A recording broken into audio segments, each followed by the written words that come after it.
ఇక్కడ ఒక పార్టీ ఉంది. నేను ఎప్పుడూ చూడలేదు.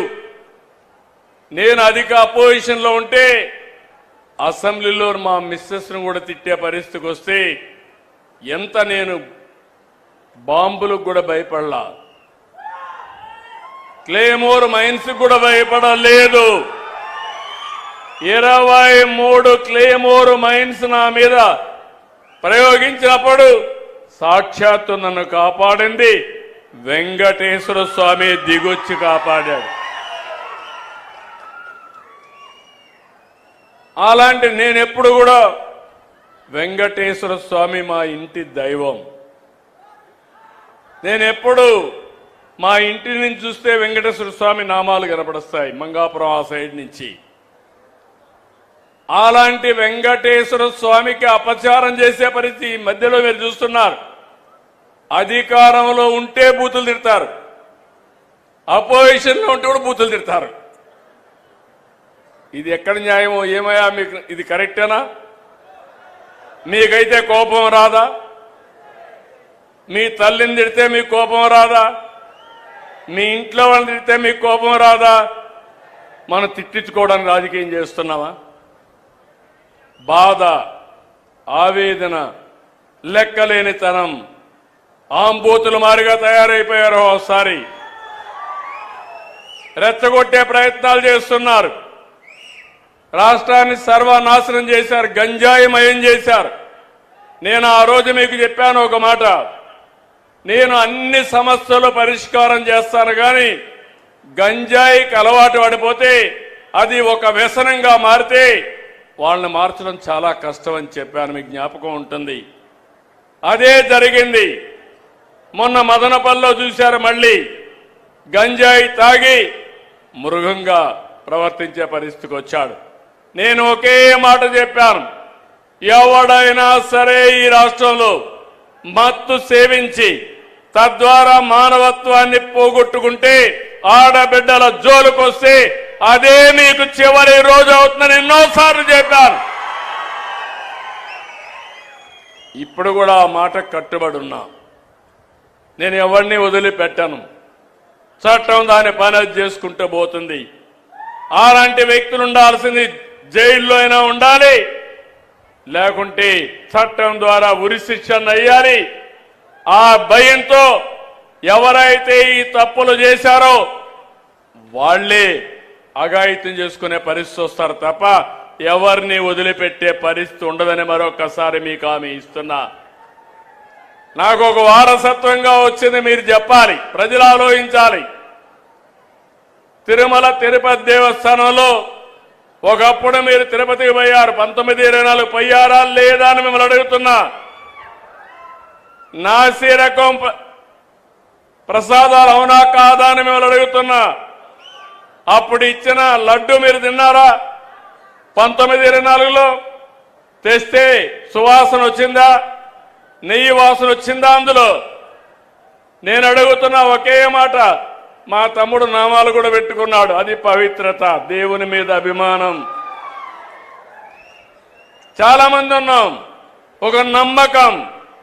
ఆ నమ్మకాన్ని, ఆ పవిత్రతను దెబ్బతీసే అధికారం ఎవరికీ లేదు.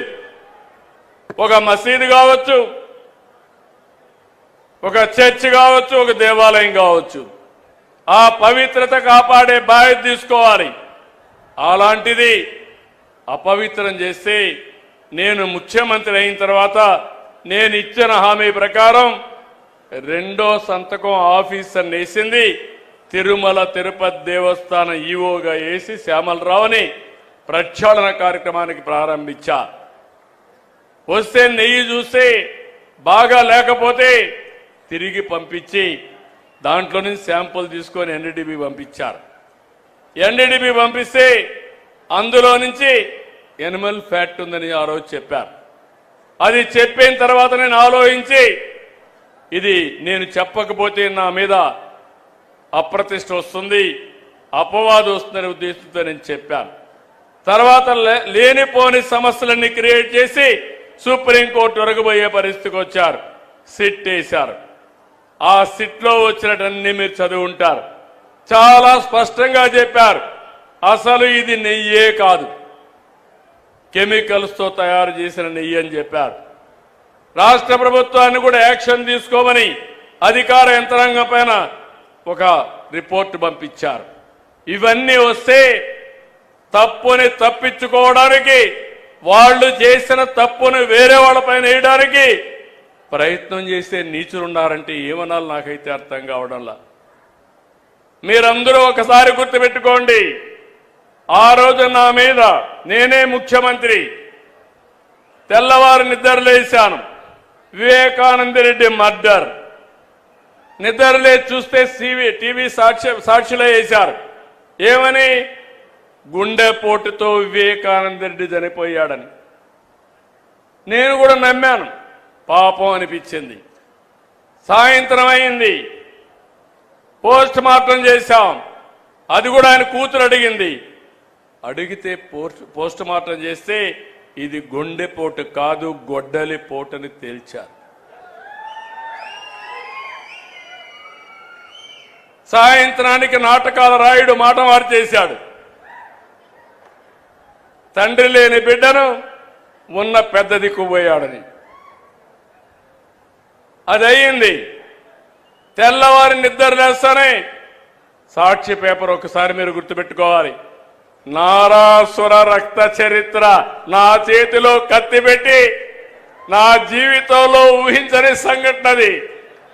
నేను రాజకీయం చేస్తాను కానీ రౌడీల గుండెల్లో రైళ్లు పరిగెత్తిస్తాను కానీ సంఘ విద్రోహ శక్తులను అణిచివేస్తాను కానీ ప్రాణానికి కూడా లెక్క పెట్టుకోను కానీ నేను నేరాలు చెయ్యబోనని మీ అందరికీ హామీ ఇస్తున్నా.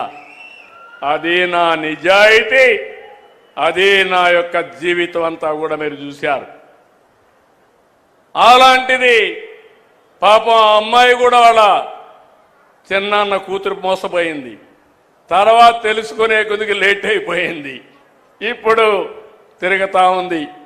సెక్యూరిటీ కూడా పెట్టుకొని తిరిగే పరిస్థితి వచ్చింది. నిన్న మీరు చూస్తే ఇంత స్పష్టంగా చెప్పితే, అపవిత్రం చేశారని చెప్తే, అవినీతి జరిగిందని చెప్తే తిరిగి హెరిటేజ్ అనే కంపెనీ తీసుకొచ్చి నా పేరే వేసి తప్పించుకోవాలంటున్నానంటే కరుడు గట్టిన నేరస్తుడు అవునా కాదా అని మిమ్మల్ని అడుగుతున్నా. అలాంటి నేరస్తులతో రాజకీయం చేయాలనా? ఏమంటారు మీరు? అంటే మీకు బాధ్యత లేదా? నాకు ఒక్కడికైనా బాధ్యత రాష్ట్రాన్ని కాపాడుకోవడం? మీకు బాధ్యత లేదా?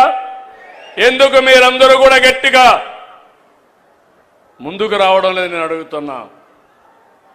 మంచిని అభినందించాలి, చెడుని ఖండించాలి, చెడు వ్యక్తులను కూడా ఎక్కడికక్కడ మీరు నిరాకరించే పరిస్థితి రావాలి. అప్పుడే రాజకీయాలు ప్రక్షాళన అవుతాయి. అట్లా కాకుండా ఏదో చిన్న దీని మీదనే ఆలోచిస్తా కూర్చుంటే నాకెందుకు వచ్చిందని మీరు ఇంట్లో పడుకుంటే 5 ఏళ్లు మీకోసం నేను కష్టపడ్డా. కడాన నాకు ఎప్పుడూ ఊహలో కలలో కూడా ఊహించలేదు. నేను కూడా జైలుకు పోవాల్సి వచ్చింది. దేని మీద పోయాను మీరు చూశారు. నాకు ఒక నోటీస్ ఇస్తే నేను సమాధానం చెప్పేవాడిని. ఉన్న పళంగా నిన్ను అరెస్ట్ చేస్తున్నా అని పట్టుకొచ్చి లోపలేసే పరిస్థితికి వచ్చారు. కానీ దేనికోసం పోరాడాను? దేనికోసం? 45 సంవత్సరాలుగా నన్ను అభిమానించారు. ఎవరికి ఇవ్వని గౌరవం నాకు ఇచ్చారు. సమైక్య ఆంధ్రప్రదేశ్లో కానీ ఈ రాష్ట్రంలో కానీ నేను మీరు కష్టాల్లో ఉన్నారని, ఇబ్బందుల్లో ఉన్నారని, దౌర్జన్యాలు ఉన్నాయని నేను కూడా పారిపోతే ఈ రాష్ట్రం ఏమవుతుందని ఆలోచించి నా ప్రాణం పైన పర్వాలేదు ఈ రాష్ట్రాన్ని కాపాడాలని కాపాడడం కోసం ముందుకు పోయాను. చాలా మంది అన్నారు జైల్లో నుంచి మీరు తిరిగి రారన్నారు. నేను ఎప్పుడూ భయపడలేదు. నేను ఒకే మాట చెప్పా, నేను 23 క్లెయిమోర్ మైన్స్ నా మీద వేసినప్పుడే భయపడకపోతే దీనికి నేను భయపడనని చెప్పాను. ఒక పద్ధతి కోసం, ఒక పర్పస్ కోసం ఉన్నప్పుడు భయపడను. అది నా నైజం. ఇప్పుడు చూస్తే నిన్న సాక్షాత్తు వెంకటేశ్వర స్వామి ఫోటో కూడా కౌన్సిల్లోకి తీసుకెళ్లిపోయారు. ఏం తమ్ముళ్ళు, ఇది మీకు న్యాయం అనిపిస్తుందా? న్యాయం అనిపిస్తున్నానని మిమ్మల్ని అడుగుతున్నా. ఇలాంటి వాళ్ళతో నేను రాజకీయం చేయాలని మిమ్మల్ని అడుగుతున్నా. చెప్పులేసుకొని వెంకటేశ్వర స్వామి ఫోటో పెట్టుకొని ఫోటోలు తీసుకొని ఇసిరిసేస్తారు. అంటే ఏంటి మీ అజం? ఏంటి మీ అహంకారం? మీ అహంకారం అంతా ఒకటే, ఒక రాజకీయ పార్టీ అని. శివుడి తల మీద పాముంటే మనం ఏం చేయలేము ఒకసారి, అదే అనుకుంటున్నారు. నేను తప్పకుండా శివుడు తలపైన పాముంటే నమస్కారం పెట్టి శివుడికి దాన్ని బయట తీసుకొచ్చి పాముని ఏం చేయాలో అది చేస్తామని చెప్పి కూడా నేను మీకు తెలియజేస్తున్నా. ఎవరి కోసం ఇది? మీకోసం అవునా కాదా? పల్నాడులో ఏం జరిగింది? రాజకీయాలు